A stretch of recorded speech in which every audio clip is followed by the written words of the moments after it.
Hi science friends, it's Miss Kopish again. Got a new science shirt, like it? Today I decided that this week would be a great week since it's going to warm up if we do some warm weather science. And you're like, what's warm weather science?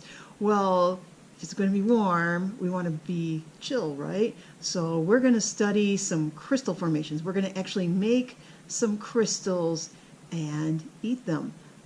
We'll go out to the kitchen and let's make some ice cream.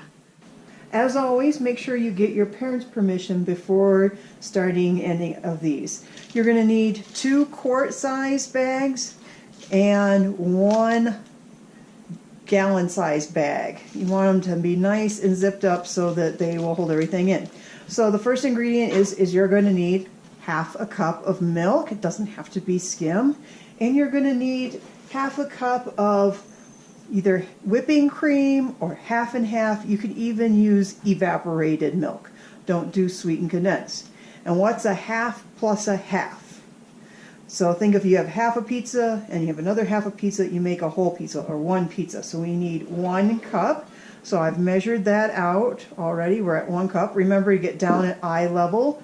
You're going to need half a teaspoon of vanilla. So I'll put that in there. Nice. By the way, when you're making this, if you want it, what would be really nice is if you were to take something like fruit, like maybe a banana, mash that up, or a strawberry, or some blueberries, mash them up with a fork, and you can put it in there, and you can make it fruit flavored there. And you'll need a 1/4 cup of sugar. Warning, if you have any brothers or sisters, they are going to want some of this, and maybe mom and dad would like a taste here too. Make sure you give that a good stir. You want the sugar to dissolve. Now, the difference between ice cream and I've heard of frozen custard, if it has egg in it, it is no longer ice cream. It is considered frozen custard here. So I'll just put this here. I'm going to put it into my inner bag. I can get this open. And pour it in there. Now we need to zip it up, and they say get out as much air as you can. We don't want it to spill. And we'll just get some of that air out. Check it, zip it along there a couple of times, then stuff it down into this one. We want to double bag it because we don't want our other stuff that we're going to put in here to get inside, which involves salt. So I've got a thing of ice cubes here. And I've stolen about close to a cup of water softener salt. Traditionally it's rock salt, which is kind of big like this.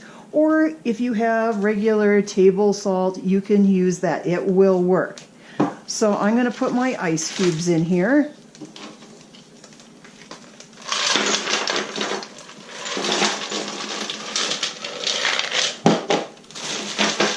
Got to leave room for the ice cream. Throw the salt on here. Now the salt is fascinating in that it will lower the freezing temperature of the ice cubes, and it's kind of confusing, but if you think about it, in the wintertime they put down a salt solution on the roads to get rid of the ice. It kind of melts the ice, and as long as it doesn't get super cold outside, it will melt that, and so you won't slip on the roads. So that's what we're kind of using here, is this little thermal reaction here. So I'm going to seal this up nice and tight, and this is when it might be best to go outside, because 10 minutes doesn't sound like very long, but it'll seem like you got to keep this thing in action. You've got to shake it. Maybe you can toss it to a friend back and forth. Don't get too wild with it. We want it to get it all mixed up in there. We want the salt. And after 10 minutes, we'll come back and we're going to take a peek at it. If yours doesn't look, if it still looks very liquidy, give it another 5 minutes and then take a peek at it.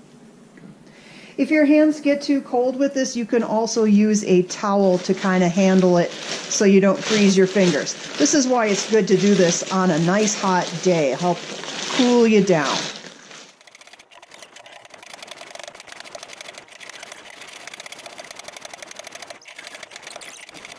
Okay, I highly recommend that you take this outside because the outside gets all sweaty here.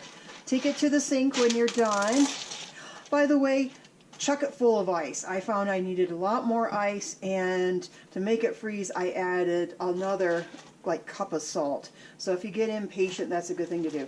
I'm going to take it out and I'm going to give it a nice little rinse because we don't want any of that salt water getting into our ice cream here.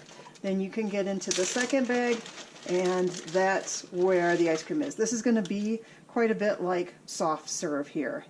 And take a look at the crystals there. Enjoy them. Remember, crystals are organization of the atoms there. It's kind of like at first, the ice cream before it's frozen, the molecules are running all over the place, just like you guys when you're out on the playground. And then it's like somebody blew a whistle when it started to freeze and lined them up. Maybe they're all playing basket. Some are all playing jump rope or hopscotch or foursquare. So organized atoms gives us crystals. Enjoy. Tell me which flavor you made, and there is a non-dairy recipe that's going to be posted at the end here. Enjoy your ice cream. Tell me what flavor you made. Remember, we have prizes here. So here's my email address. Give me your name, your grade, and which elementary school you are at. And remember, guys, stay positive like a proton.